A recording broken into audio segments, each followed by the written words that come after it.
ونصلي على رسوله الكريم أما بعد.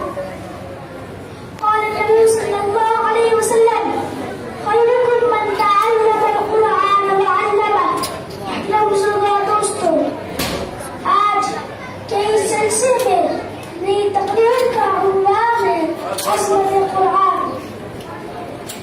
لفظ و دوستوں، ہم اس کو پہلے سمجھتے ہیں اس کے پاس معلومات کے انبار ہو یا جو اعلیٰ مناصب میں فائز ہو. ہم اس کو پہلے سمجھتے ہیں اس کے پاس اچھی نوکریاں اور عیش و عزت کا سامان ہو یا اس کے پاس اعلیٰ ڈگری اور حکومت کی کرسیاں ہو. کیا یہ ہماری سوچ صحیح ہے؟ کیا ہم سے اعلیٰ کامیاب نہیں ہے جو ہم نے قائم کر رکھا ہے؟ نہیں، ہرگز نہیں.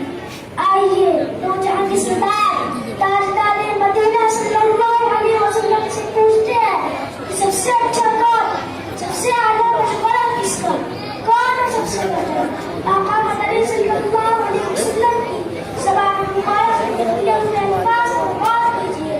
آپ نے فرمایا: خیرکم من تعلم القرآن وعلمہ.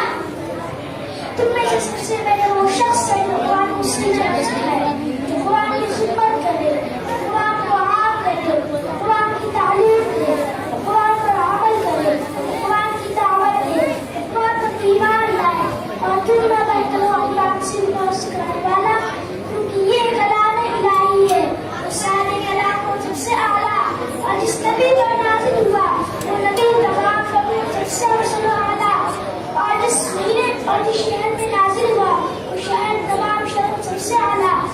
اور اس مہینے میں نازل ہوا وہ مہینہ تمام مہینوں میں سب سے افضل و اعلیٰ. اور اس رات میں نازل ہوا وہ رات لیلۃ القدر تمام راتوں میں سب سے افضل و اعلیٰ. اور جس فرشتے کا ذریعے نازل ہوا وہ فرشتہ تمام فرشتوں میں سب سے افضل و اعلیٰ. نور علی نور یہدی اللہ لنوره من یشاء. دوستوں، یہ وہی کتاب ہے اس کے ذریعے سے ایک عظیم انقلاب پیدا ہوا ہے.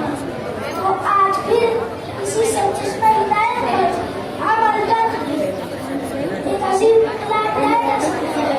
تو آئیے ہم حاصل کریں کہ ہم قرآن پر عمل کر کے اپنی دنیا اور آخرت کو کامیاب بنائیں گے. اللہ تعالیٰ ہم سب کو توفیق دے. اللہ ہمارے ساتھ خدمت کرتا ہوں سستے زمانے میں مسلمان اور تو قرآن